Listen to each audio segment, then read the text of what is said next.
حضرت شمیر علیہ السلام ته خو پته وه، ورته وی ګوره داسې به ونه کړی شي. لا اول خو که ما دله بادشاه جوړ کړو او به یې نه منئ، او که ویم منئ نو ما ته تاسو معلوم یې جهاد نه شئ کولی. وی نه که نه، وی ګوره ما ته پته ده حضرت موسی علیه السلام چې زموږ مشر و پیغمبر و، هغه چې کله تاو جهاد یې کو قوم ورسره دی، او چې قوم یې کله هغه کافر دشمن ولیده وی اذهب انت وربک فقاتلا انا هاهنا قاعدون. ای موسی د ته او خدای د جنګونه کوي، موږ به دلته ناست یو، موږ په دې کې نه یو. زموږ مشرانو ستاسو مشرانو موسی علیه السلام ته داسې نه دی وی. او بیا بل پیغمبر حضرت خضقیل علیه السلام، هغه الله راولېږه د موسی علیه السلام نه ډېر وروستو، نو هغه تاسو ته ووایي زموږ مشرانو ته ووایي چې راځئ چې جنګ کوو. نو تاسو ورسره پاڅېدی او چې دشمن ته ودرېدی نو ټول ته وتښتېدی، نو څه یو غر ته وتښتېدی او څه بل غر ته څه بل غر ته، نو الله در باندې هلته داسې عذاب راوسته چې ټول یې مړه کړی. نو سم شی پام کوئ، زموږ مشرانو د موسی علیه السلام دا چل کړی دی، په ځای پرېښی دی، او حضرت خضقیل علیه السلام هم په ځای پرېښی دی. نو که ما هم دله اوس یو بهادر انسان او یو بادشاه مقرر کړي، یقین مې در باندې نه راځي چې جنګ به وکړې. د تیارې خواره یې من او سلوا به یې خوړل که نه، تیار ترنجبین او تیار سیسې او منځان به ورته راتلل، او په هغې کې به هم لا پیاز او مسور غوښته. د هغې خلکو اولاد نه یاست. به هر کیف دی وی چې نه مونږ به ولې جنګ نه کوو، مونږ خو دومره رسوا شوي یو، ذلیله یو چې د حد نه او د سترګو د لګولو ځای پرې شته. مونږ خو دغې ظالم قوم کافرو برباد کړي وو، زمونږ جوماتونه، زمونږ د الله کتاب او زمونږ د دین او د قوم مشران او ښځې زمونږ خو تبۍ کړې ده. مونږ له شا به یو بادشاه مقرر کا او مونږ بلکل ورسره ځو او د دې کافرو نه خپل بدل اخلو، او په دې بادشاه به دا ټول بني اسرائیل راغونډم شي، یو ځای به شو پې ټول. وی ښه وی وی ښه د یو کس سره مقرروم. نو په دې د ده په رعیت کې یو کس و طالوت د هغه نوم و، هغې وله بادشاه مقرر. دا هغه زمانه وه چې بادشاه به جدا او پیغمبر به جدا، پیغمبر به بادشاه نه و، بادشاه به پیغمبر، هغه زمانه و. بادشاه وله مقرر که طالوت، وی دا ستاسو بادشاه ده، ده سره ګوڼ شئ، دې به درته طریقې برابر کړي او ورځئ په دې کافرو باندې جهاد ورسره وکړئ. وی خط دا طالوت تی مونږ له بادشاه مقرر کړ، دا غریب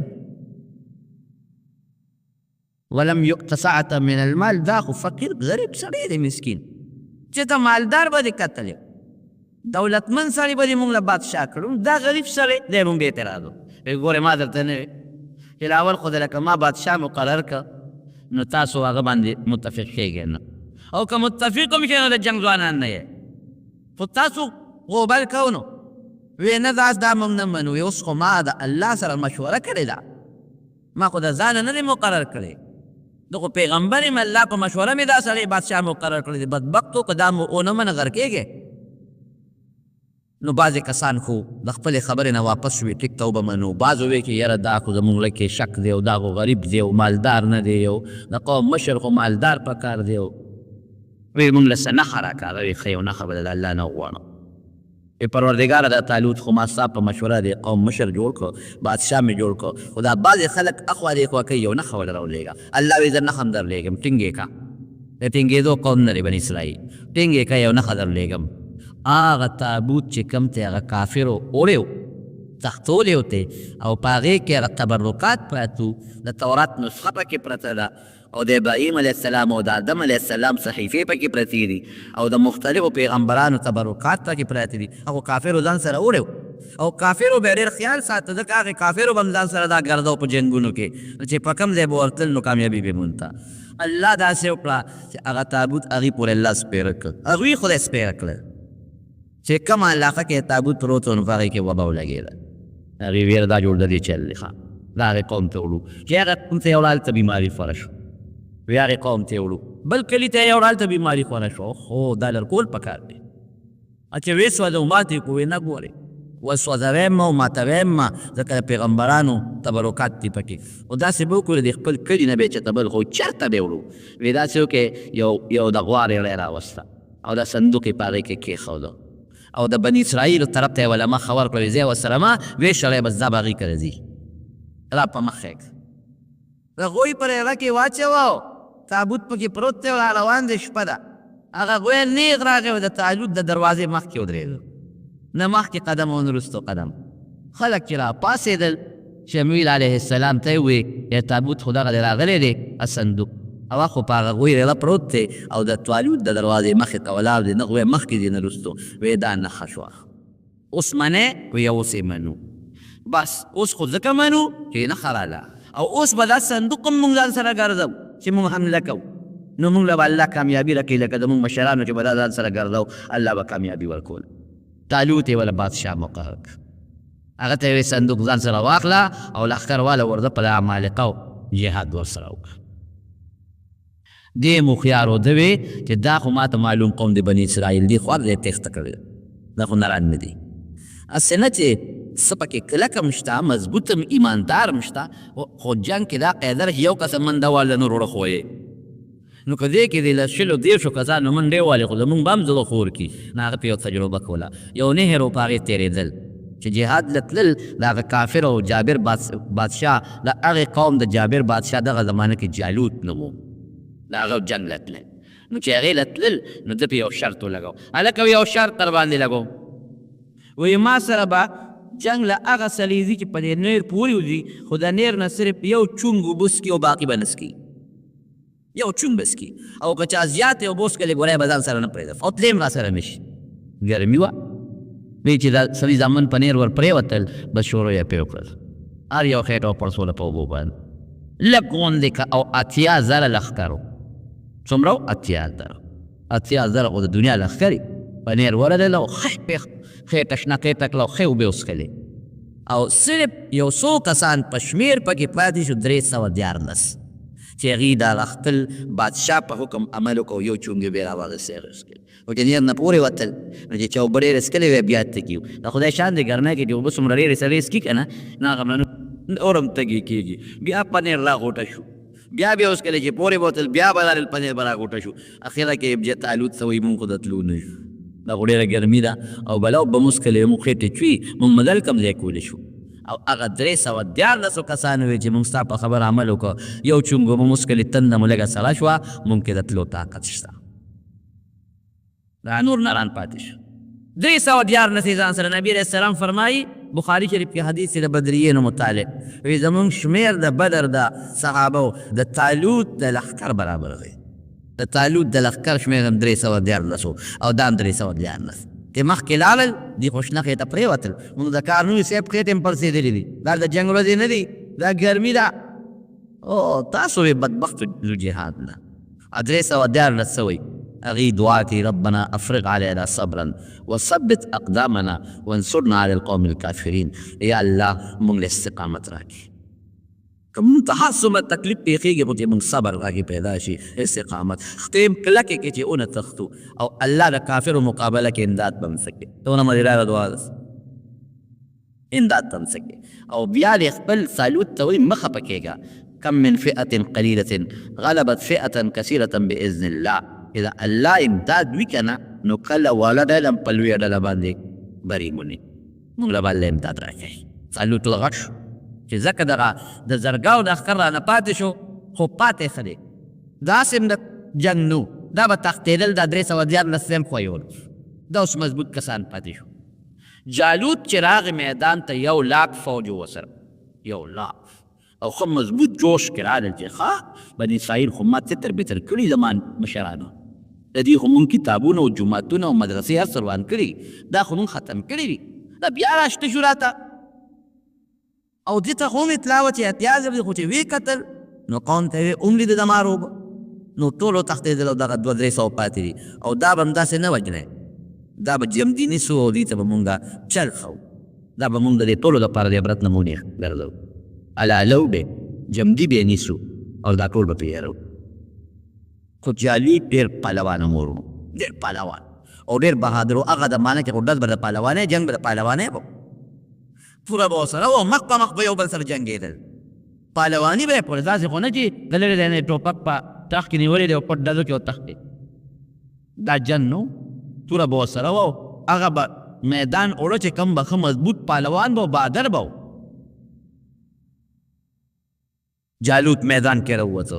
او دې بني اسرائیل ته وایي تاسو ته ستاسو نیکونو ته زموږ نیکونو سبق نه دی کولو. بیا راووتی میدان ته، بیا در کې کیسه وشوه، جنګ سره نه کوو، نیسو هم به او داسې به م نیسو چې تاسو نه به مونږ د عبرت نمونه به ګورو. او جالوت چې کوم بادشاه دی زورور هم دی، په دوی باندې دا خبره سره مشو. دلته تعلیق الله ته سوال وکړو، یا الله هغه یو لک دي او زما دا خو درې سوه دیارلس دي، الله مونږ ستا په لار کې جنګېږو، که مړه شو نو شهیدان به شو او که جمدي پاتې شو غازیان به شو. د مجاهد څه دي؟ خو الله ته به راسره امداد کې. او یو اعلان یې وکړو، وی زما په لښکر کې چې چا هم جالوت مړ که فتح به الله مونږ له راکوي، نیمه بادشاهي به م ورکوم او خپله لور به م وله ورکوم، نیمه بادشاهي به م ورکوم او زما لور شهزادګۍ هم ورته په نیکۍ. دا اعلان دی. حضرت داود علیه السلام دغه وخت کې په دې لښکر کې دی او چې په لاره ته د مفسرین لیکي ځان سره کاڼي واغېشتلی، یو څو کاڼي را واغېشتلی او الک دی د شپږ ورونو سره ملګری دی، شپږ ورونه یې په دا جنګ کې وي، پلار یې په دا جنګ کې وي. او ده ته پلار وایي چې بچې ته خو کشر یې، ته شاته ودرېږه. وایي نه بابا دم د جنګ شرکت خو. وایي ګوره شپږ ورونه دې پکې دي. وایي نه. خو چې جالوت راووته او دا خپل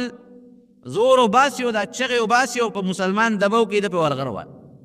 او چې غدار یې پې وکړو او هغه داسې و چې د سر نه خپو پورې په وسطه کې پټ و او چې غدار یې پې وکړو دا سر پې ولګېد مردار پرېوت. داود علیه السلام مسلمانانو وی الله اکبر. او چې هغې قوم یې وکتل چې جالوت خو د مرو پردېد او په یو غزار باندې مړ شو، نو دا قاعده ده چې مشر مړ شي د کشرانو خپې لږې غوندې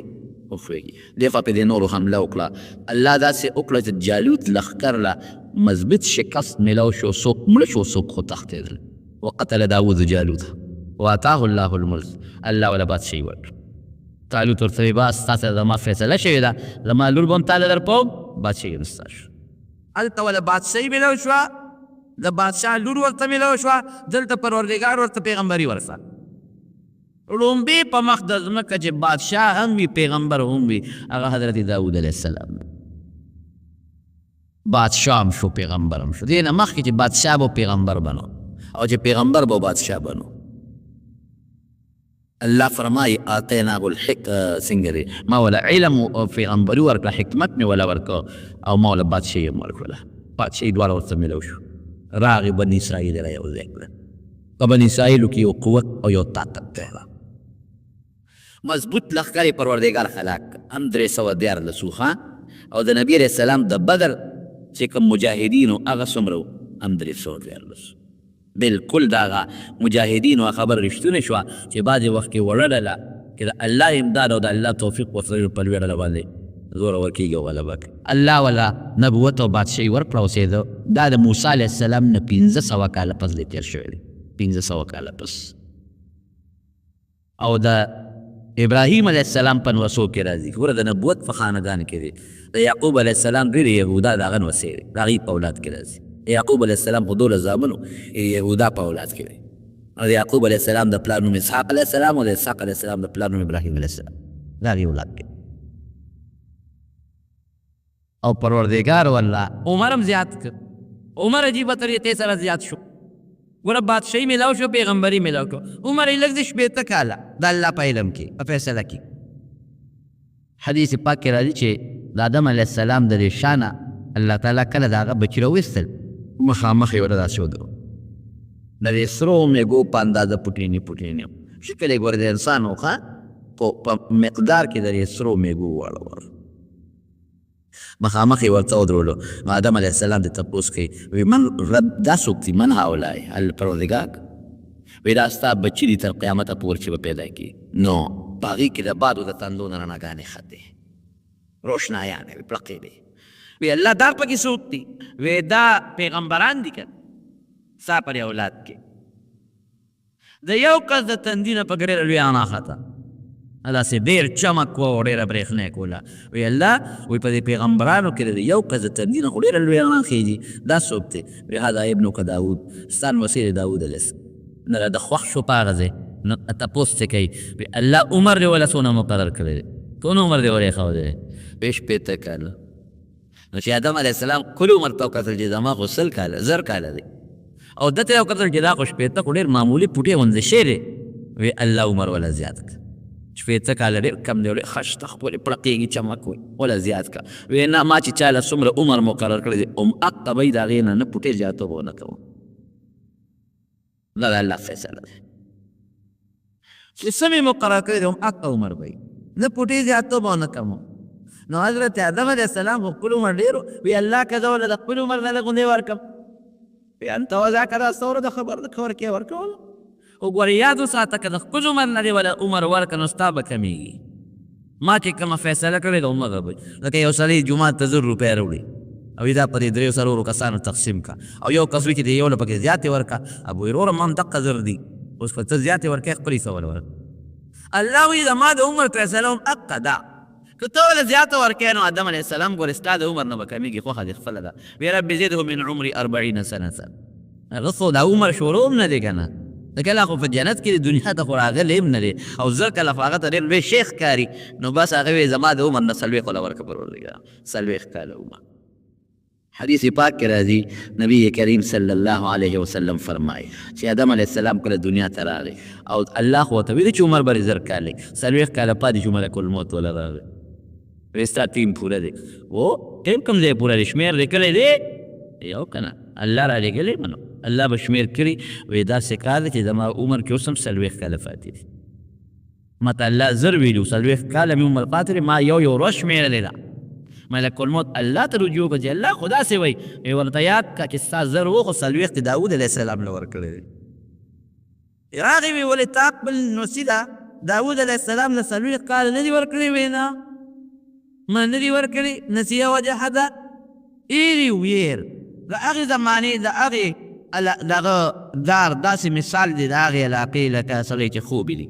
بعض انسان ته خپل خوب یادي او بعض انسان ته خوب یاد نه یېري. نو اخو د بلې دنیا معاملې وي نو آدم علیه السلام ته یاده نه وه دا خبره. قرآن کې الله پخپله وایي یېرې مو او انکار یې وکړه. نو د اولاد نه وي ځکه خبره یېرېږي هم او انکار هم کوي. یېره په انسان غالبه ده که او در انکار وکړي. وی ما خو نه دي ورکړی وی تا ورکړي دي. کوم وخت کې هغه میثاق او وعده و د شانه مې د بچي راوویستل تا د 40 کاله ورکړي دي. اوس که سر خلاصه ده نو آدم علیه السلام ته یو سکند صبر ونه شو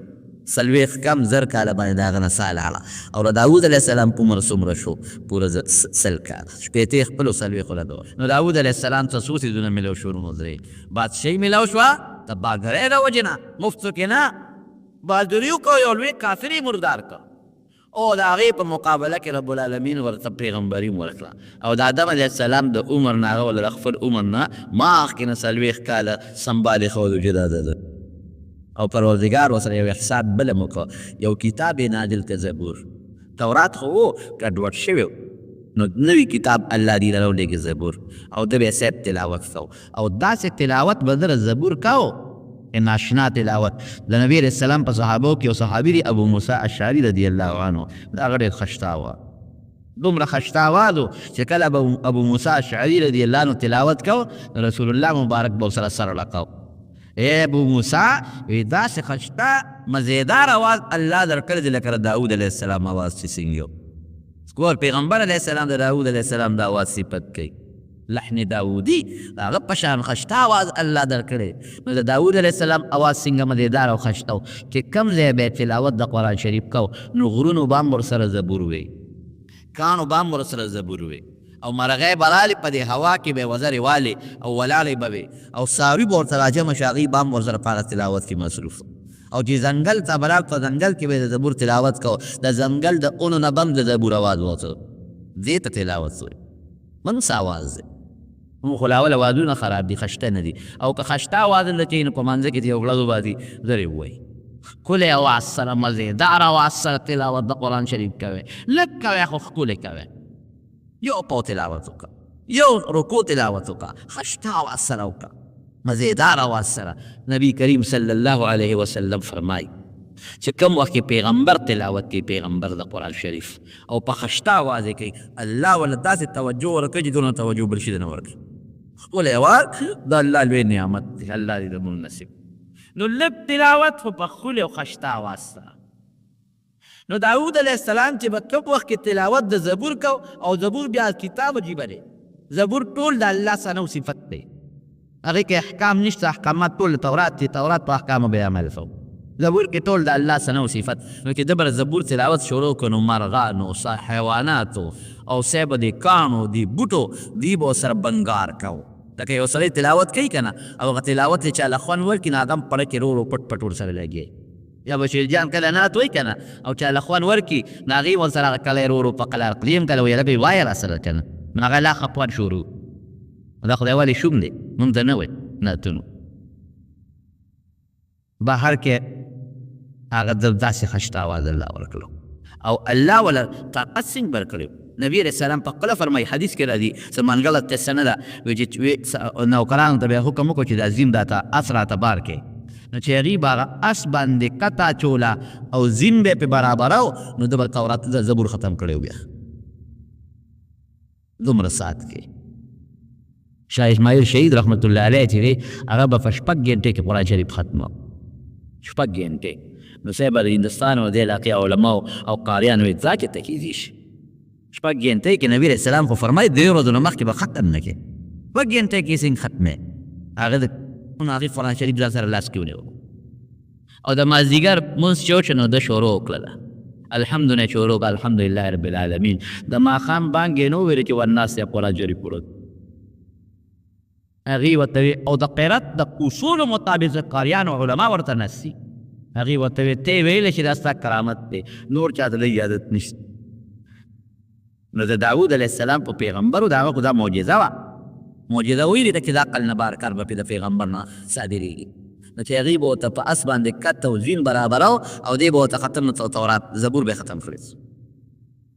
ډېر اواز خشته والی عبادت به یې څنګه کوو؟ نو چې نبي علیه السلام د کوم عبادت صفت وکړي نو هغه د صفت قابل یې کړه. نبی علیہ السلام فرمائی ویرا داود علیہ السلام مونز بیر مدیده دیر آلا. صحابو دا اللہ رسول سنگا مونزیو ویدا شپے نیمه بے خوب کو لومبے نیمه ایسا لکه شپک گینتے شپک کو مثلا شپک گینتے نو 3 گینتے خوب 2 گینتے با پاسې د الله عبادت به وکړو. نو بیا اخیری ګنټه به بیا خوب کو چې سال لپاره د مش 3 ایسا به د شپې عبادت او د کور خاوندانو باندې به څنګه عبادت کو. د به وی زما دا عادت دی او دا مې طریقه ده چې زما په کور کې داسې یو فیم نه چې د الله عبادت پکې نه کېږي. نو خلکو باندې نمبر یې ښودی بچې ته به د سهار نه د 10 بجو پورې د سبا نه عبادت کوې،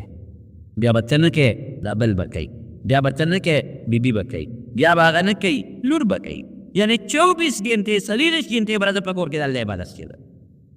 چې زما په کور کې داسې وخت تېر نه شي چې د الله عبادت پکې نه کېږي. او روجه به څنګه روجه نیوله؟ نو ګوره رسول الله مبارک یې صفت کوي. نبی علیہ السلام فرمایي بهتره روجې د داود علیہ السلام روجې دي. یو ورځ به یې روجه وه بله ورځ به یې کوجه وه، بیا یو ورځ روجه وه بله ورځ کوجه. دا غوره دي. سړی به تنګېږي هم نو ډېرې روجې. نو چې رسول الله صلی الله علیه وسلم د کوم روجو د کوم من صفت کې په هغه قابل دی چې صحابه به نبی علیہ السلام نه تپوس وکړه الله رسوله مونږ څنګه تهجد وکړو؟ د داود علیہ السلام طریقه دغسې کوئ. او صاحب روجه څنګه ونیسو؟ صحابي به یې زه خو ډېرې نیوې شم. وی د داود علیه السلام د روجو نه بهترې روجې نورې نشته.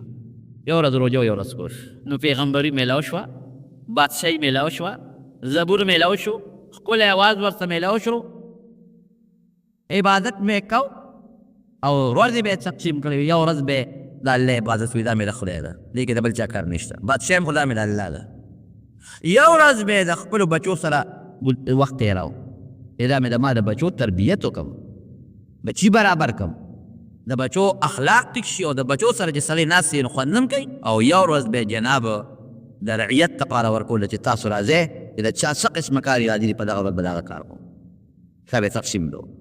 الله ورسره یو احسان بل وکړو، د زغرو د جوړولو چل یې ورته وکړو. قرآن کې الله فرمایي وألنا له الحدید. اوسپنه نو اوسپنه کې سړی لوړ لواري کوي خو په اور کې ږدي او څټک ولا رابروي او پلکونه ولا رابروي. نه لوړ نو چې داس پلکونه دی وایي. الله ورته اوسپنه داسې نرمه کړې وه چې په لاس به یې تاوله راتاوه، کلکه اوسپنه ګوتو کې به یې نیوله او تاوله به او چې څومره به یې نری کوله نری کېده به نو زغرې به یې جوړوس. زغره په تاسو په دې جیبولو کې به ختلې وي، د اوسپنې کړۍ جوړې کړې وي، هغه په جنګ کې استعمالي ځان ته واچي چې توره پې اثر نه کوي. نو هغه زمانه کې لواري زغرې به وي، هغه به درنې هم وي، خلک به ورسره ګرځېدي هم نه شو. ده به ښه مزېداره اعلی زغرې جوړولې او مزېدارې طریقې سره نرې اوسپنه او نرمولې به به یې خرڅولې. دې دپاره به یې دا کار کو چې زه د بیت المال باندې بوج نه شم او د خپل لاس ګټه وخورم. بیت المال مال به یې نه خوړ، د خپل لاس په ګټه به یې خپله ګزاره کوله. لکه حضرت ابوبکر صدیق رضی الله عنه چې کله خلیفه شو د به کپړه خرڅوله، نو تانون یې په اوږه بازار کې روان و، خدای مو بخښه کپړه خرڅوم، تجارت یې کو. حضرت عمر فاروق رضی الله عنه ورغی مټې مې ابوبکر څه کوې؟ وایي داسې کپړه بازار کې خرڅوم. وایي د مسلمانانو کار به څوک کوي چې ته دا کپړې خرڅې؟ نو وایي زما بچي به څه خوري؟ دا نه خرڅوم. وایي راځه مونږ د بیت المال نه تنخواه مقررو. نو بیا کېنه د بیت المال نه یې ورته تنخواه مقرر کړه، او څومره تنخواه یې وله مقرر کړه؟ دونه یې مقرر کړه چې د ابوبکر او د هغې د بچو پې ادنا ګزاره کېده، پوټې غوندې. نو حضرت داود علیه السلام ته الله د زغرو د جوړولو چل وښو. قرآن کې الله وایي اوسپنه مې ورته نرمه کړه، بغیر پلک او ستک او د اور نه مې ورته اوسپنه نرمېدله، او د هغې نه به یې زغرې جوړولې او خرڅولې به، او د خپل ځان او د بچو ګزاره به یې په هغې باندې کوله. الله احسان ولا الله احسان کوي بیا که نه؟ چې ته الله ته ځان نږدې کړې، الله به در سره احسان کوي، الله به درته هر څه آسان کړي. یو ځل په کور کې ناست دی، رکې دا راله، یاره وایي ما غوندې عبادت دا به په مخ د ځمکه بل څوک ونه کړي. خبره یې ټیک وه، غلطه نه وه، ځکه پیغمبر دی، د پیغمبر په شان عبادت کومتی نشي کولی. او بیا مونځ او روژه او ټول کور کې یو شان عبادت، خو الله ته رده دا خبره خوښه نه شو.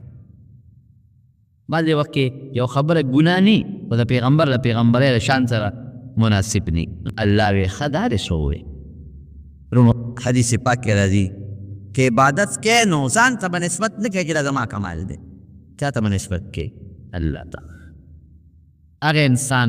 چې هغه وایي الله ما د لمونځ وکړ، ما د روژه ونیوله، ما خو صدقه ورکړه، ما زکات ورکړم، ما حج وکړ، الله ورته څه وایي؟ ما نه کار څه کړی دی؟ دا خو مال ما درکړه نو ځکه تا صدقه ورکړه کنه، ما مال درکړه ځکه دې حج وکړه، تا پکې څه دي؟ او که ته مونځ کې او روژې نیسې نو ما د خپلې اقدامونه درکړي، سترګې مې درکړلې، پوزه مې درکړه، غوږونه مې درکړل، لاس پې مې درکړل، او عقل او دماغ مې درکړل. که ته ما لیونۍ پیدا کړې وي او په لاس او پو مې ګور شل پیدا کړې وي، ستا پلار به مونځ کړی، تا مونځ کولی شو، تا روژه نیولې شوه، خو زما امداد او دا حقیقت دی. رونه دا خو د الله امداد دی چې په اندامونو روغ په عقل روغ نو زما عبادت کوې، نو ساوی چې ما عبادت وکړو، الله په دې خفه کېږي. او چې کوم انسان داسې ووایي یا الله ما خو یې صدقه نه راکړې، دا مال خو تا راکړی، زما څه مونځ دی زر زر مې وکړه، زما څه روژه ده، ما که حج وکړه خو تا مال راکړی دی، دا خو زما کمال نه دی. الله ورته څه وایي؟ بنده وایي دا څه تا کړي، دا خو تا کړي، لاس پې ته وړکول، پیسې تا راوارشتې، د حج نیت خو ته وکړه، ای بنده دا تا کړي دي. ګوره ده پاجه دی، الله خوشحاله شو. د هغه بل په معمولي رویه باندې الله خفه کړي، الله چې خوشحاله اوس هم یې خوشحاله پاجه دی. او چې خفه کړې نو کبر کوه، په دې به خفه کړي. نو داود علیه السلام کبر نه دی کړی، حقیقت خبره وکړه. پیغمبر دی، پیغمبر په شان عبادت بل څوک نشي کولی، الله ته خوښه نه شو. کم هر وس چې د ده د عبادت و کور کې ولاړ دی په عبادت، په دغه ورځ به ده فیصله کړې وه، دروازه به یې بنده کړې وه، جرنده به وه، د قلا دروازه، او په هغې به پولیس ولاړ و، د هغه زمانې چې کوم پولیس یا پوج و چې څوک به ما ته نه پرېږدي، هېڅوک به نه راځي. ولې ما د خلکو دپاره جدا ورځ مقرر کړې ده، او کور بیبیانو ته به تاسو هلته عبادت کوئ چې زما عبادت کې هېڅ قسمه خلل لا نه شي. اوس دی لګیا دی خپل عبادت کې 2 کسه ورته ورغړېدل، 2 کسه ورغلل خصمان. قرآن کې الله وایي څنګه دی ورپسې تصوره په المحراب ته کې څنګه دی یې شو ورغړېد، چې ورغړېدل داود علیه السلام. اوس او جګړه چې چا په منځ کې جګړې نو شور هم کوي، یو بل ته وایي ما ظلم کوي، بلونه ظلم نه کو. شور جوړ شو داود علیه السلام په منځ کې و چې دا څوک رالل، غله رالل، ډاکوان دي، په کومه رالل؟ دروازه خو بنده ده، ته په کومه رالل؟ او دا شور د سره بس هغه مونځ د هر څه مختصر کړل، په دې باندې پرېښودی ته ویې وروړه څوک یې؟ او پریشان هم شو چې ګیر چاپېره د قلا نه خو زما او پولیس ولاړ، دروازې بندې، دا په کومه راغله؟ او داسې شور یې جوړ کړه. هغې ورته وې مه یېرېږه ما، داود علیه السلام یېرېږه ما، مونږ 2 کسان یو بل سره جګړه ده، تا له هم فیصله راوړی چې مونږ له فیصله وکړو، فیصله راوړو. په کومه راغلی؟ ستا هغه پوج پولیس نه پرېښود، په دیوال راوړي، تالاسي خلک په دیوال راوړېدل. وایي څه فیصله م راوړې ده؟ یو ورته وایي د ده یو کم 100 ګړې چیلې دي، زما یوه ده. دوی ما ته وایي چې دا یوه ماله راکړه چې زما 100 شي، دا ظلم پرې کې نه نو ما دا ظلم پرې او اسروره په خبره کې م زوره ور دی ما د په یو به ته څه کې او زما خو یو کم سل دي د ما شمېر به پې پوره شي او چې بار خلکو له ځینو خلک هم دغه مرسته کوي او دا قاعده هم د نس زورور ته د دې خلکو خلک مرګین وي د غریب قبر دوم چاته و زورور دی خبره ده خلک چې چاته ور مخامخ کېږي ورکوله که نه خو یو چې دی څه پیسه کوي او چې بل چاله ورځو راځه په فلانکي پیسه ده خو هغه مو یو کن دا خو رښتیا وایي یو چې دی څه پکې ورې کدل تعالی راځي د خدای پیغمبر کوم السلام داود علیه السلام پوه شو یو دا خو انسانان نه دي دا خو پرښتې دي په دیوال د پاسه انسان کوم ځای راوړی دی شي ما نه غلطي شوې ده ما وی چې د ما په شان عبادت څوک نه شي کولی الله دا پوه کړم چې دا څومره ټیم دې ضایع شو بېکار بېځایه غوندې مسله درته راغله بعضې مفسرینو یو بله خبره لیکلې هغه ټیک نه ده ټیک نه ده ویله ده یو کم سل بیبیانې وي وینځې وي او یو بل یو کس هغه سره یو وینځه وه نو داود علیه السلام هغه ته وایي چې دا یو ماله راکړه نو الله وله دا فیصله راولېږله نو هغې وی چې دا یوه چیلی چې ده دا دله ورکړه دا ظلم او دا خو زیاتې دا خو هغه هم زیاتې ده چې هغه نه هغه یوه وینځه غواړه خو دا خطره خطا ده ښه دا ټیک نه ده د پیغمبر په شان کې دا خبره ګستاخي او نه پیغمبر داسې کولی شي فخر راکعا واناب بس پوه شو چې دا خو الله په ما ازمایش وکړو په مې امتحان وکړو بلا وخت مې دا د عبادت ته ضایع شو دا خو په ځان له عبادت سوم خو د الله توفیق دی که الله بادشاهي نه ورکړې نو ما ځان له عبادت پولی چې پولیس به زما څوکۍ کوله فوج به زما څوکۍ کوله ما په قلعه کې عبادت تو پرېوت الله ته په سجده ویې جړل دومره یې وجړل دا سواوي زموږ یو کتاب دی د جلالین شرحه ده هغې لیکلي دي وایي که د ټولې دنیا اوښکې را یو ځای کې د داود علیه السلام اوښکو ته به ونه رسېږي او چې د داود علیه السلام او د دې ټولو انسانانو اوښکې را یو ځای کې د آدم علیه السلام په اوښکو ته نه رسېږي دا څونه پټې خبره ده لیکن فورا الله ته په سجده پرېوته او په جلاو جلل به دومره یې وجلل چې د اوښکو سیلابونه به ته پیدا دې نه دا معلومېږي وروڼو چې په عبادت به خپل غرور او کبر نه شي دا به نه وایي چې دا زما کمال یو روپۍ دې م چاله صدقه او خیرات ورکړه ویله د الله نبی کریم صلی الله علیه وسلم به څونه عبادت کوو دا خپې مبارکې به یې وپړسېدې حتی تورمت قدماه حدیث کې راځي خپې به یې وپړسېدلې نو حضرت عایشه صدیقه رضی الله عنها ورته عرض کوي چې د الله رسوله ته خو الله پاک پیدا کړې هر څه درته معاف دي زه دومره عبادت بیا ولې کوې چې دا خپې دې وپړسېدلې او جعلل به ولې جوفه عزیز کعزیز المرجل دې سینې به یې داسې اوازونه کول لکه کټوی چې په اور پرتې او هغه جوشېږي او خودکار کوي داسې به یې سینې اوازونه کول ټوله کړه به یې چړل رسول الله صلی الله علیه وسلم نو عایشه بیبي ورته عرض کوي چې دا ته ولې کړې تا په الله مکمل معاف پیدا کړې او ته څه وایي افلا اکون عبدا شکورا نو چې الله دونه احسان په ما په چې دې پاک پیدا کړم نو زه به د هغه شکریه نه ادا کوم پکې شکر خو ادا کوم دی دې نه زیات ولا کوم چې شکریه ادا شي او موږ الله دونه احسان کړی ټول موږ الله مسلمانان پیدا کړي ټول وایي الحمدلله په مسلمان وطن کې د مسلمان مور او پلار نه او د یو عظیم پیغمبر محمد رسول الله صلی الله علیه وسلم امتیان دې نه غټ احسان د الله بل شته هغه روغ صحت به م پرېږدي ور څه به پرېږدي دا روحاني او دا دیني د الله احسان نو موږ چې څه کوو د الله یقین وکړه که پوټې شکریه موږ ادا کولی شو د الله دونه احسانات دي په موږ باندې زه اکثر دا خبره کوم وایم که په جاپان کې پیدا وي نو موږ به ګوتم بت رام فول که په انډیا کې چې د هندوانو په کور کې پیدا وي نو د خپل لاس جوړ شوي بوت ته به هم سجدې کول که په روس کې پیدا وي جرمني کې پیدا وي نو موږ به خدای نه منو او که په اسرائیلو کې پیدا وي نو موسی علیه السلام او عزیر علیه السلام ته هم د خدای زوی وي او که په امریکا کې د عیسایانو په کور کې پیدا وي نو عیسی علیه السلام ته هم خدای وي شکر دی چې مونږ خدای دغه ځایونو کې نه یو پیدا کړی دنیا به څه کوي څو ودې برې دنیا قشته وه مال او دولت او موټر هر څه به سره خو ټول عمر به د آخرت د ډمبرو لرګي و ټول عمر به د جهنم ځای و او د خدای فضل دی دنیا یا او شکر دی هر چا له خدای د ګزارش دغه ورکړی دی دنیا لږه ده که ډېره ده او پرې مطمئن یو که الله فضل دی چې په قبر کې او په حشر په نشر کې به مو انشاءالله د رسول الله صلی الله علیه وسلم جنت الله نصیب کوي ولې په هغه مو ایمان دی د هغه دین مو منلی دی الله مو منلی دی انشاءالله احسان دلته احسان نو هلته مو احسان کوي يمنون عليك أن أسلموا قل لا تمنوا علي إسلامكم بل الله يمن عليكم أن هداكم للإيمان نو خبره مې دې پورې کوله چې حضرت داود علیه السلام متعلق ځینې دا عبرت واخلې زمارو ته عبادت په فخر نه کوې هغه پوټې غوندې خبرو کوې څونه امتحان او ازمایش پرې راغی قوم ته به لګیا و نصیحت یې کړ هغه قوم چې دته راجمع شو زمونږ د جمعې ورځ د عبادت د هغې د خالي ورځ وه نو هغې د ایلې یو علاقه ده د دریاب په غاړه باندې د کوهي تور او د دغې علاقې سره خوا کې لوی دریاب دی بحر قلزم ورته وایي دغې بحر قلزم په غاړه باندې ایله کلی دی دغې کې اکثر خلک د دې پاتې کېدل نو د خالي پر ورځ پې ښکار باندې کوي د خالي پر ورځ به ښکار نه کوي نو الله په امتحان کوم د خالي پر ورځ به دریاب کې کبان ډېر په نور ورځو به کم په دې باندې ښکار بند و نه به کوې نو دې یو چل جوړ کړو ډنډونه یې جوړ کړل ډنډونه د دریاب په غاړه باندې نو د خالي په ورځ به یې راغي هغه ورکونه وویستل چې کوم ته اوبه ورته دي نو چې کبان به دونه ډېر چې د اوبو د پاسه به نو هغه به هغه ډنډونو ته ولاړل نو ماښام مازدیګر به یې پسې ورخ بند کړ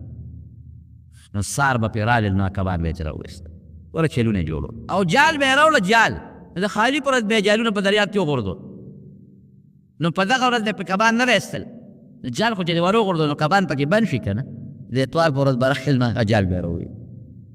داود علیه السلام دوی دا ظلم وته وی نه دا خو مونږ د خالي پر ګوره دلیل پیغمبر سره دلیل بعضې وخت مونږ سره هم خلک دلی شروع مونږ ته د قرآن حکم چې دا د الله د کتاب حکم دی دا د پیغمبر حکم دی صحت دلایل به تله شروع نه کنه عقل مې دا و زه خو دا ویم عقل مې دا و زما خدای نیکبخته د قرآن په مقابله کې ستا په دماغو کې غصوټې پرتې دي د قرآن مقابله کې د پیغمبر د وینا مقابله کې انسان عقل څه شی دی نو هغې داود علیه السلام سره بحثونه شروع کړل چې نه او الله په موږ ښکار باندې کړی د خالي خو موږ ښکار نه په موږ دی سوال کول کبان نه اوس پیغمبر ته وایي چې دا ګناه ده مه کوئ قوم څلور ځایه شو یو قوم به ښکار کړو بل قوم به نهی عن المنکر کوله امر بالمعروف کې دا به نه کوي بل قوم څه زمانه خو دوی منې کول خو بس هغې پوه شو چې دا بدبختیان نه مني بل هغې هم غلې پاتې شو او بل قوم ته به داود علیه السلام وایي چې نصیحت ورته کوي هغې وایي زموږ خپل عبادت کوو که مني مني دی او که نه مني نه دی مني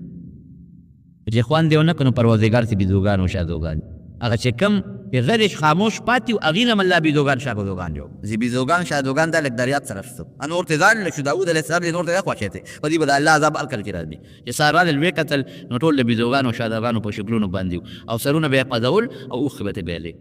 د هغوی د وطن خلک و اواز به که فلان کي نو سر به یې خوله اوښکې به ترې بهېدې اوور ورځې جمع دي اوور ورځې پس الله برزاره کړه بعضې خلک وایي دا بیزوګان شادوګان د داود علیه السلام د هغې قوم اولاد داسې نه ده ښه کم قوم چې مسخه کړي هغه د اوو ورځو نه زیات نه پایي د دې بیزوګانو شادوګانو په شکل الله هغې مسخ کړي لوی عبرت دی په دې کې زمارونو لوی عبرت یو به په لږ طاقت باندې ځان کمزوري نه ګڼئ لکه څنګه چې د طالوت د خپل قوم سره پاسېد الله وله بری ورکړي کبر به نه کوي لویي به نه کوي او د پیغمبر مخالفت هم نه کوي حدیث پاک کې راځي پرون زمونږ حدیث سیر شو په ترمذي کې چې په آخره زمانه کې به درې عذابونه راځي درې یو به ځمکه شلېږي او خلک به پرې ننوځي او الله مونږ ته تېر کال خوله په دغه کشمیر او په دغه بالاپور او په دغه علاقو که داسې زلزله بله راغله او ځمکه وشتېده نو څومره کلي به څومره زرګونه خلک پکې لاړو او بل به شکلونه مسخه کېږي دا به هم راځي الله دې مونږ ترې وساتي او دریم عذاب به دی چې د بره نه به پرې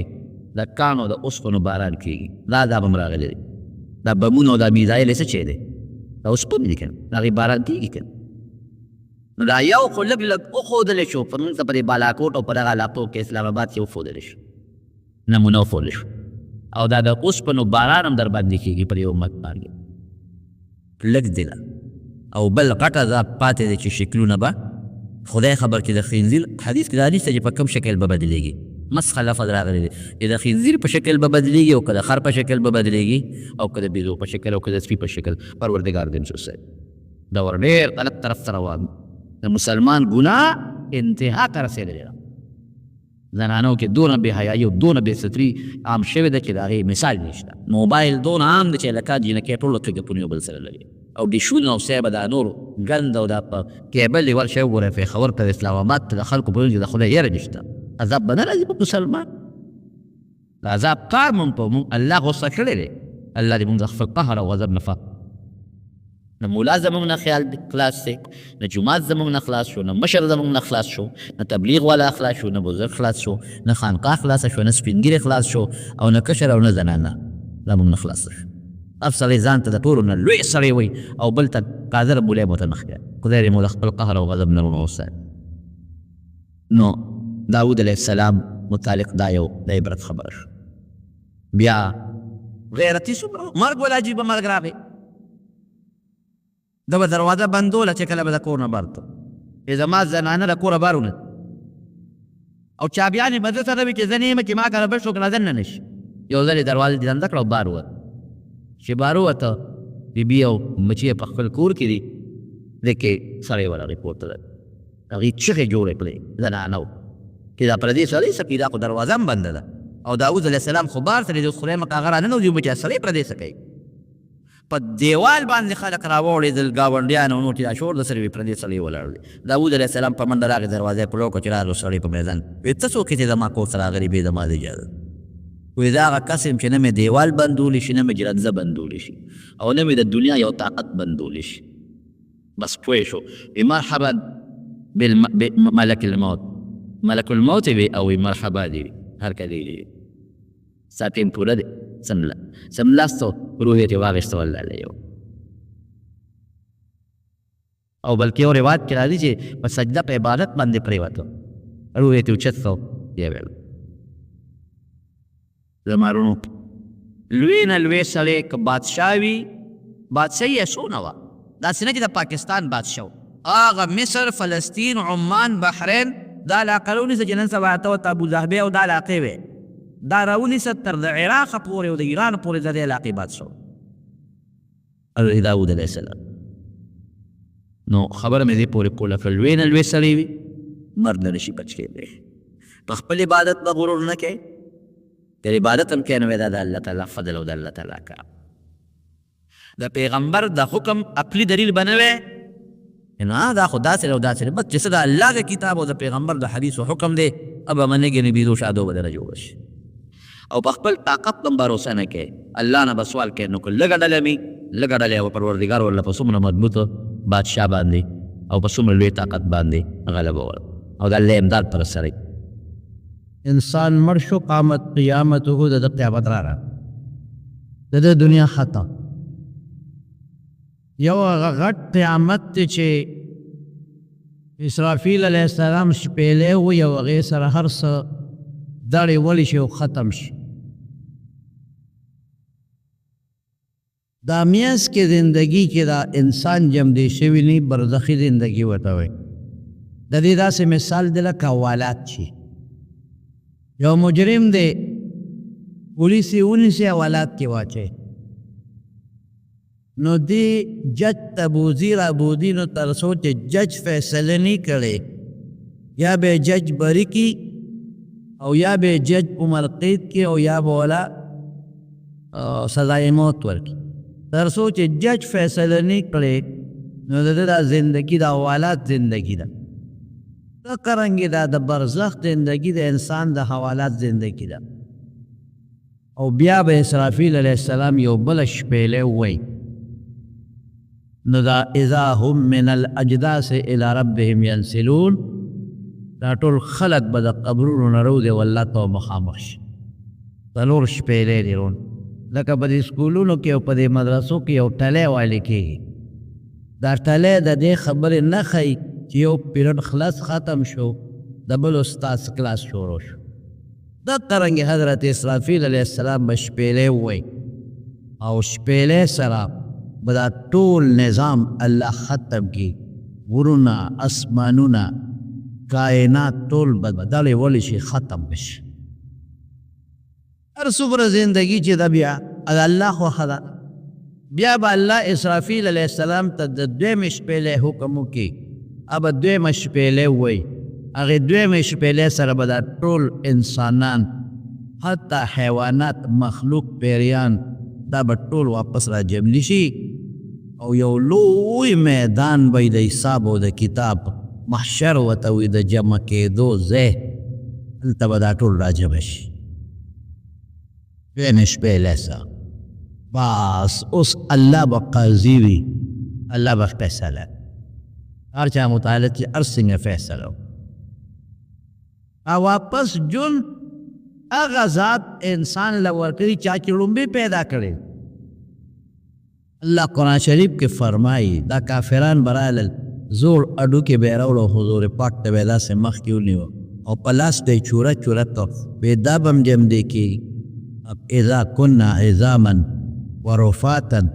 انا لفی خلق جدید واپس په جم دی کې اللہ پاک فرمائی اولیس بقادر ان یحیی الموتا اللہ پا دے قادر نہ دے بلکہ دے جدا ملی با واپس جب کمزاد جدا مور پا گیرہ کی داس خشتخ کل معشوم پیدا کا بیا مور دا گیرہ نا پا یو خاصا طریقہ بار روستا او بیا ولا دا گرزے دو دا خبرو چت چلو طریقہ خولا آغا ذات پا دے قادر دے کی دا خلب بدا قبرون واپس پاسا نیک سڑے دے نو خپل عمل بوله په ښکلي شکل کې راشي پشته شکل مزیدار داسې پړقېږي به او دته به وایي چې راسور شه پړمه چې د حساب کتاب به یې دنده بوزم دی به ورته ته څوک یې چې د معلومې سترګې پته ولګېد ښې دعا به ورته وکړي ما پال بختور د جړومبې سترګې پته ولګېدې به ورته وایي د ستا نیک عمل دنیا کې ته په ما د پاسه سور وې دنیا کې زه په تا سور او ته مې خپل خواهشاتو ته نه پرېښودو نن زه راغلم چې په ما راسور شي او زه د حساب کتاب له بوزم چې څونه زموږ اعمال دي او دا نیکۍ کوو که څوک ګناه کوي او که نیکي کوي هلته بیا خپل شکلونه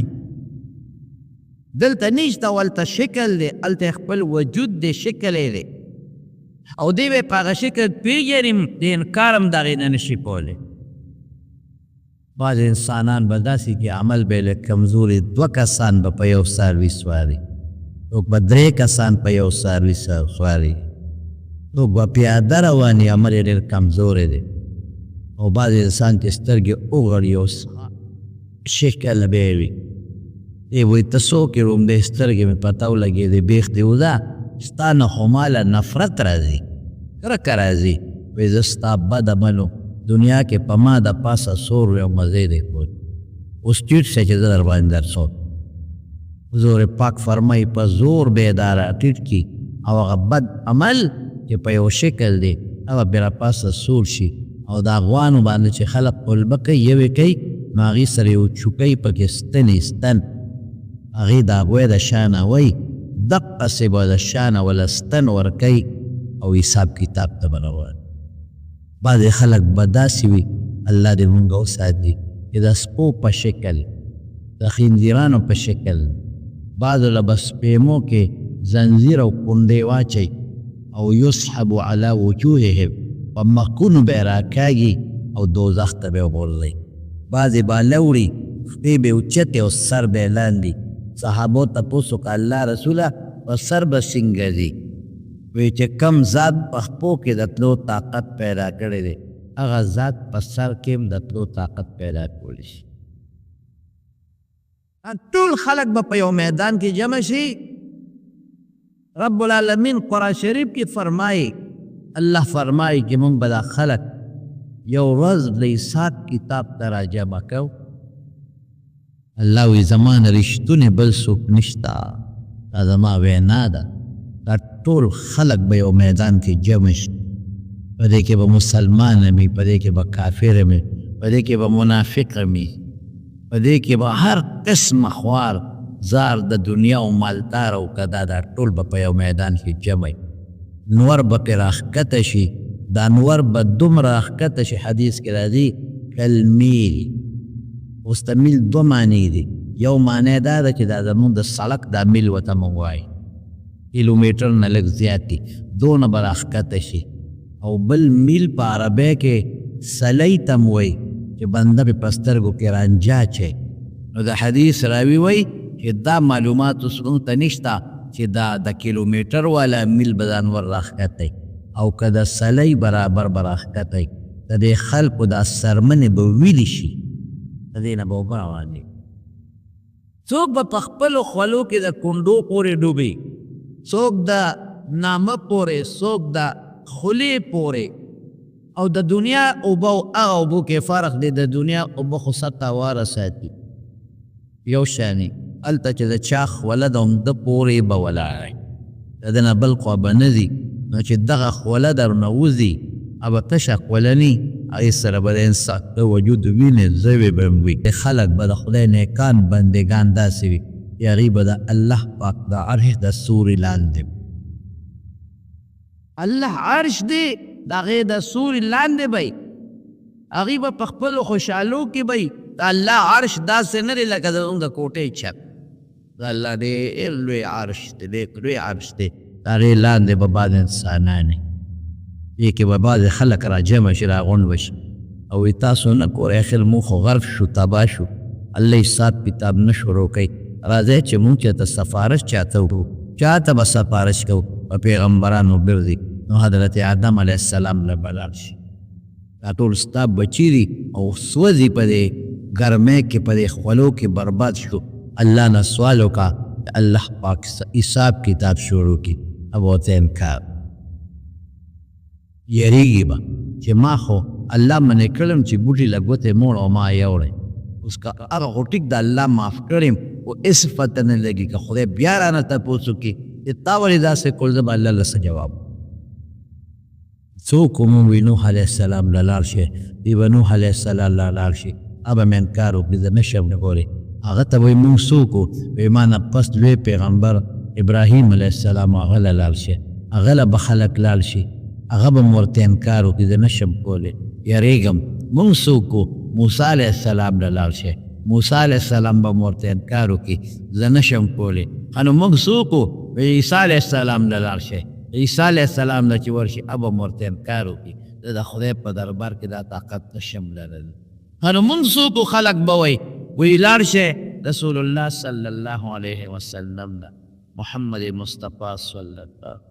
حضور پاک فرمایي دا خلک به ټول ما له راشي، چې ما ته وایي زه به ورته وایم چې انا لها، دا سپارش زه کولی شم. یو مقام دی هغې ته مقام محمود وایي. قیامت پر ورځ به انصاف والا تلې وي پوله، داسې د دنیا تله نه د بې انصافۍ. ولا تظلم نفس شیئا، په یو نفس انسان به پوټې ظلم هم نه کوي. د دنیا تلې خو د بې انصافۍ دي چې اخلي درانه اخلي چې ورکوي شي پک. ویل للمطففین الذین اذا اکتالوا علی الناس یستوفون واذا کالوهم او وزنوهم یخسرون. ویری تبعید او هلاکت خلق لا چې د خلقو نشي اخلي ورالي کم او چې بل ورکیلو کم ورکوي. سم په خدای د دنیا دپاره مونږ د معمولي څیز دپاره ځان غرق او ځان تباه کړه، لکه چې کم شی ورکوي په خدای قسم درته خو نو ګناه ده، ناروا دي، ناروا دي، حرام. او یوازې دا تله نه ده چې دا مونږ ته مکنده باندې تلو، غنم تلو، جوار تلو، غوښه تلو، بل شی تلو، بل یوازې دا نه ده. دا چې کم په پمپونو کې تیل ورکوي او ګیس ورکوي، یدیم کم ورکوي، په خدای قسم چې دا ګناه د بل دپاره خپل اخرت خرابوي او اخرت تباه کوي. هم غرق شو هم غرق شو. چې څومره په سوداګانو کې نن د غوړو د کارخانو نه چې کوم ټیم راوځي کچ کړ، دا که ته یې وتله چې تا ته پته ولګي چې په دې کې څومره غوړ غوړي کم مکمل به کوي. ټیم سړی درته تلي نو زه خو ټیم نه علم، زه خو غوړي علم. ماله خو کیلو غوړي راکړه، زه ورته یم ملکه ماله کیلو غوړي راکړه، نو ماله سره د ټیم نه راکړي، نو ټیم خو زه نه علم. ماله 15 کیلو غوړي راکړه، نو ماله سره د ټیم نه راکړي، زه خو ټیم نه علم. نن سبا بیا دا ظلم دی چې ورته وایي چې 5 کیلو راکړه، نو د لبدر کې دا 15 کیلو دی چې پورې وګوري، هغې به مه کوئ. مسلمانانو مه کوئ د خپلو مچو دپاره، د خپلو لوسو دپاره، د خپلو کړوسو دپاره خپله خیر وخراب. خدای کې دې پکار شي د قیامت په دقه ورځ باندې یوم یفر المرء من اخیه و امه و صاحبته څنګه دی و اخیه و صاحبته و بنیه، ورور به ضرور نه تستی ما معاف کا روره لږ مدد وکړه پاسه ما معاف کا مور به د بچي نه تښتي بچی به د مور نه تښتي پلار به د زوی نه تښتي زوی به د پلار نه تښتي او دوست به د دوست نه د څخه څوک چا په کار رایي افسوس دی نن بل سره ټوپک وړي مرد ولا کوي همې دوست څومره لوی جرم دی ملګري دپاره سړی وجنې مسلمان وجنې په دوستانه کې دي یو بل سره ټوپکې وړي د خدای له به ورځي که به نه په خدای کې دې پکار شي قسم د تخرون په دنیا کې دې پکار اخرت خو لا ډېره لویه دا ظلم تلې او دا کم شی ورکول او زیات شی رشتل دا ګناه الله پاک قرآن شریف فرمایي وندع الموازین القسط لیوم القیامة انصاف ولا تلف لا تظلم نفس شيئا وإن كان مثقال حبة من خردل أتينا بها کم نرید د شلشم د دانې عمره نیکي وي دا به هم راوباسي د شلشم د دانې عمره ګناه دې کړي دا به هم راوباسه ووجدوا ما عملوا آدر الله قرآن شریف کې فرمایي چې څه دې کړي آلدر به یې د کلاسې انکار هم ترې نشي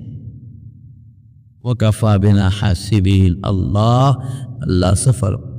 زما چاته حاجت نشته چې زه چاته بیا راشه مالی حساب کتاب دلته خو به څوک راولي چې مالی حساب کتاب وکړه نه پټواري مرزا به راولي مال ازمک نه اکاؤنټنټ به راولي راشه مالی حساب کتاب وکړه زه نه پوهېږم الله وایي زما هېڅ چاته جد نشته زه په حساب کتاب خپله پوهېږم زه به خپل حساب کتاب کوم اما من کان اذا کم نو انسان نیکې درنې شوې وهو في عيشة راضية خوشحالة زندگی ده واما من خفت موازينه او گناهونه سیاستو فامه هاوية وما ادراك ما هي نار حامية دا طلب پرته دا دې تل نه مخکې حساب کتاب لانی شروع د هر پیغمبر حوض دی زموږ د ښکلي مبارک پیغمبر د حوض نوم کوثر دی او رسول الله مبارک فرمایي چې زه به خپل امت ته د حوض کوثر ووړم او پردي خلک به ترې شړل صرف زما امت زه پېژنم خپلو باندې بیا کوم امتي چې منځ کوي های یو ځل حضور پاک وفرمایل وددت لو انی رأیت ارمان که ما خپل رونه ولیدلی خپل رونه صحابه ورته وایي موږ ستا رونه نه یو د الله رسوله وی انتم اصحابي تاسو مې ملګري یې رونه مې هغه خلک دی چې لا راغلي نه دي وروسته به پیدا کېږي او نالیدلې به په ما ایمان راوړي او ما به مني تاسو خو زما معجزات وینئ نو ایمان هم راباندې راوړو تاسو خو ما وینئ فرشتې وینئ جبریل وینئ ایمان هم راوړو هغه خلک چې وروسته راځي زه یې لیدلې نه یم په ما ایمان راوړي نو اقا مې رونه دي رونه مونږ ته رونه ویلي دي رونه نو بیا د صحابه تپوس کې ته به دا خلک پېژنې څنګه وایي زه به یې د اودس د اندامونو نه پېژنم زما امت چې اودس وکړي د اودس د اندامونو نه به یې رڼا ښیږي د نورو امتونو د اودس د اندامونو نه به رڼا نه ښیږي او زما د امت د اودس د اندامونو نه رڼا به ښیږي په دې کوي تاسې به دا پردي د خپل حوض نه شلم فرشتې به یې ورسره هغې به یې شړي لکه یو سړی کې پردي اوښان د خپل حوض د شړي کې زما حوض کې صرف زما اوښان اوس کې بل څوک نه حوض د رسول الله مبارک څومره خو ډېر غټ دی ډېر غټ موږ چې دلته پښتانه وایو کراچۍ نه خیبر حضور پاک هم هلته چې څوک ورته مخامخ ناست دی نو هغه ته وایي چې د یمن نه واخله تر د عراق پلانکي ځای شام نه واله پلانکي ځای پورې یعنې ښه لوی دی او د هغې په غاړه چې کوم لوښي پراته دي د اسمان د ستورو نام زیات دي اوبه د شاتو نه خوږې دي د واورې نه یخې دي چا چې یو ځل وڅکلې ابدالابد پورې به تږې نه شي الله یې زموږ نصیب وګرځولی هغې نه پس به عمل نامې راپرې شي چاله په خلاص کې چاله په ګستاس او چاله د شهادت طرف نه نو ما یو سړي د پوسو وی د دې څه مطلب خلاص او ګستاس مالا دا پا خیلاس ناخلم دا پا گست نالم مالنامه براله دا پا گست نالم دا بخی ورمخی پم باغیب ماوی دا خیر پالجو یا وغزر او دا اون لقبیا بسکی التا پرشته دا لڈب درکی نیسا او خیلاس تے کار نکی سبکے دا اللہ پا کارونو کے گوتے موا او چه عمل نامه در تکل ملو شوا او پاگی کی گناہ لکلی اوہو ما لهذا الكتاب لا يغادر صغيرة ولا كبيرة الا احصاها یا خدایا دے عمل نامه کے خودما غوالو کٹ ټول گناہون لکلی شوی او بیا شمیرلی شوی دی اخیرہ کے جمع تفریق شوی دی دمرا گناہ دا او اغیر نپس عمل نامه را خوری شی زمارونو نبیا تل دا پاغا تل باندې به وزن یوازې دا قصه نه ده چې دا ما درته وې حضور پاک فرمایي چې کوم انسان زکات نه دی ورکړی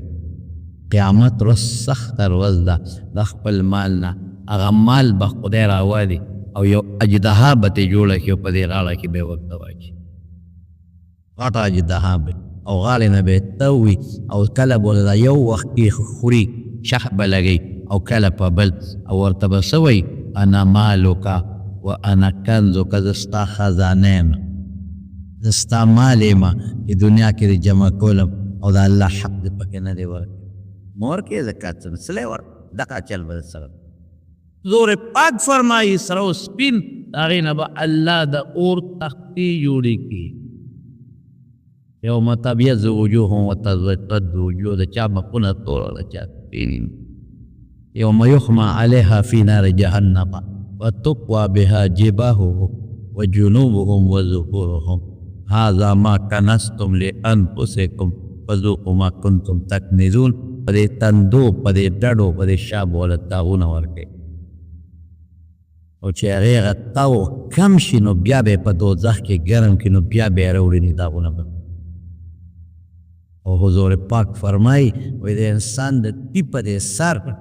د ټیپه د سر به ولا ګرم کیږي ابه دونه ګرم چې شاته به توځي او په شا به ولا کیږي به دونه ګرم چې د ټیټه به سر ته توروځي دا زموږ د دنیا مال دی او دولت دی چې موږ پکې د الله حق نه دی ورکړی دغه حصه ده او کله چا څاروي دي او څارو کې خپل حق نه یې ورکړی دا به مراجعه کېږي دی به ورته څملي ښه به یې ورته کولو کې او غټ به یې کړي او دا څاروي به د پاسه ګرځي خو به پرې ګرځي لکه پخوا چې به خلکو د غنمو ګېډۍ اوبل کولې او چې کم څاروي ښکرې لري لکه غوا خندا ګډ چیلی په ښکرو به یې وایي ابه داسې ښکرې نه شلی دی او چې کم څاروي ښکرې نه لري نو هغه به پرې چکونه لګي په خپو به یې راکوي دا سزا یې که په دې سزا د ده ګناه ختمه شوه خو جنت ته به ځي او که دا سزا کمه وه او ګناه ختمه نه شوه نو بیا به د حساب کتاب نه پس دوزخ ته ځي او تله به باقاعده مخامخ کل ته مخامخ به تله لګېدل ونضع الموازين القسط ليوم القيامة أما من خفت موازينه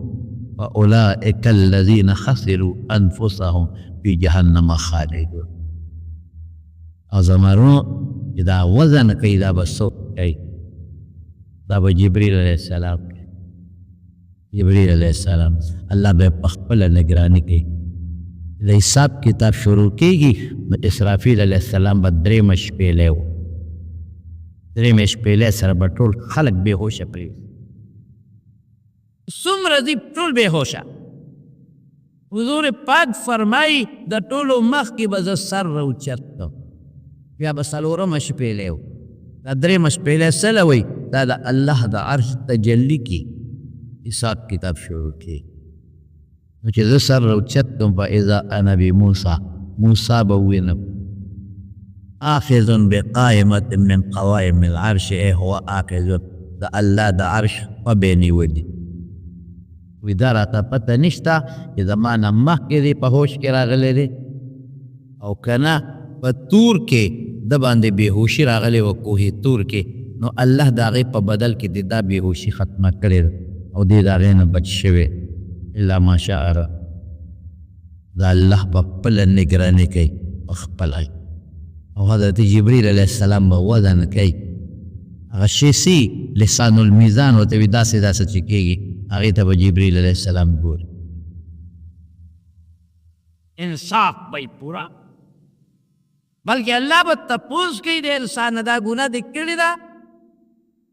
او کړې ده او که وایې نه مې ده کړې دا ګناه نو الله قرآن شریف کې فرمایي په خوله به مخور ووایي لاس او خپې به کوی شي دی به وایي چې ملا سپو ته چې زه خو تاسو بچ کوم دروغ وایم نو زه چې بس کوی په ځان باندې کوی وکړې په کومه ځمکه چې دې کړې ده هغه ځمکه به ورته ښکاره کړي نن تاسو نه ګورئ دې کیمرو ته اټومیټک کیمرې لګېدي چې څه کوي نو هغه د هر څه ریکارډ کوي مکمل ریکارډینګ درته کوي په یو سیکنډ کې درته راوباسي کومه روز چې غلطي شوې هغه کیمرې له هغه روز ورکوي دا ورځ او دا ټایم په یو 2 منټو کې درته افسر وباسي نو چې بنده داسې څیزونه ایجاد کړل چې زموږ غلا او زموږ غلطي پرې نه پټېږي نو الله سره به دا څیزونه نه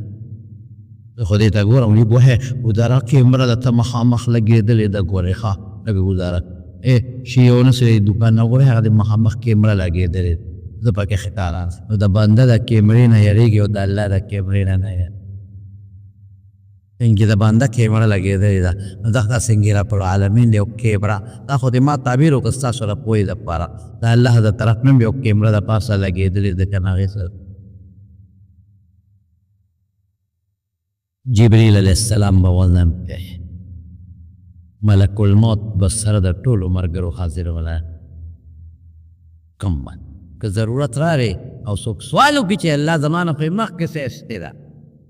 ما سره هغې پسې ایستو کې زیاتې کړې دی چې جواب ورکولی شي یا الله تا راته وي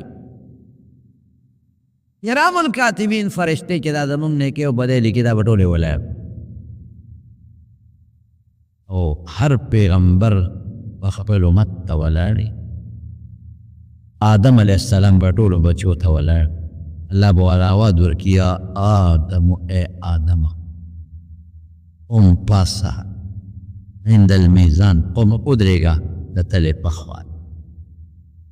جعلتک حکما بین ذریتک د خپل اولاد په منځ کې مې ته قاضي کړې ده ګوره چا سره مونږ زیاتې کې ورته وایه رپېږي به هسې رپېږي به آدم علیه السلام د کجورې د پاڼې په شان شنې جامې به یې چول بعضې اولاد د جنت ته روان دي بعضې دوزخ ته په بچو بنده خفه کېږي حساب کتاب روان تله څومره ده حضرت داود علیه السلام یو ځل د الله نه سوال وکړه وی الله دا تله خو راته وښایه چې ورته وښوله نو بېهوشه پرېوت هوش کې چې راغی نو چې هغه دی الله دا خو ډېره غټه تله ده یا خدایه دې کې خو که دا اوه اسمانونه اوه ځمکې واچې په یو پوټیني کوټ کې ځایږي خدایه دا به زموږ په عمل څنګه ډکېږي الله فرمایل رب العالمین ای داوده چې زه غواړم په یو کجوره یم ډکولی شي کوم عمل کې چې اخلاصي نو الله په هغه عمل کې وزن پیدا کړي درنۍ کوم عمل کې چې اخلاص دی د الله لپاره نی نو هغه سپکي لکه د بوسو یا د مالوچو د ډمبر په شانتي یا د بوري د ډمبر په شان ډمبر یې زیاتې خو وزن یې نه او چې کله اخلاص پکې وي د سونې د سرو زرو د سپینو زرو برابر وي وزن پکې وي وزنداري وزنده او وزنده حساب کتاب دی قرآن شریف کې الله اوس دا الله خوښه ده که پوره حساب کتاب کوي په خدای مې د قسم یې شی ګران دی موږ نه شو ټینګېدی ور خو که الله دې خوشحاله که په دنیا کې نو د سره ګزاره کوي سوف یحاسب حسابا یسیرا یو کس به حدیث کې راځي الله به ځان ته رانږدې کړي ښه به یې رانږدې کړي او الله به ورته وفرمایي ای فلان کې اتعرب ذنب کذا و کذا فلان کې ګناه پېژنې کړې ده یا وړې وړې به ورته یاد او الله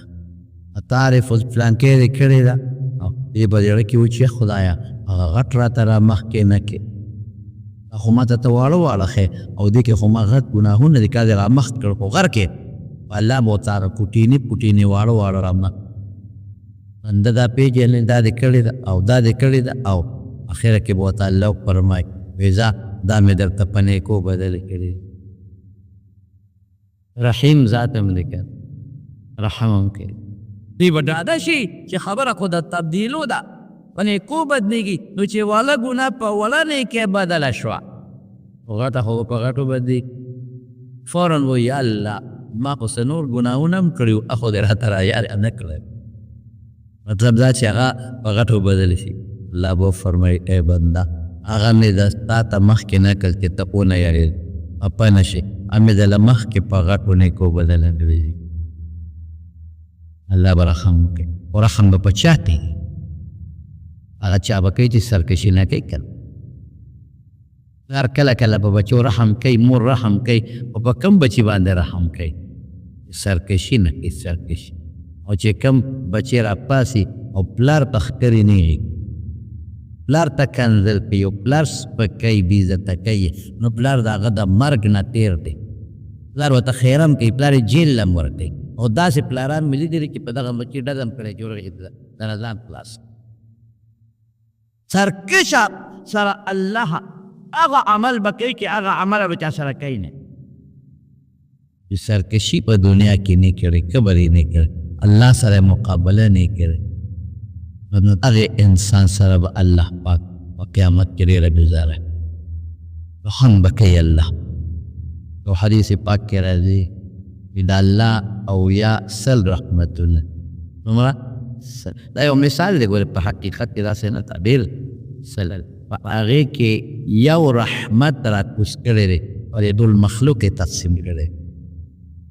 چې کله مور په بچو رحم کوي دا هغه یو رحمت دی.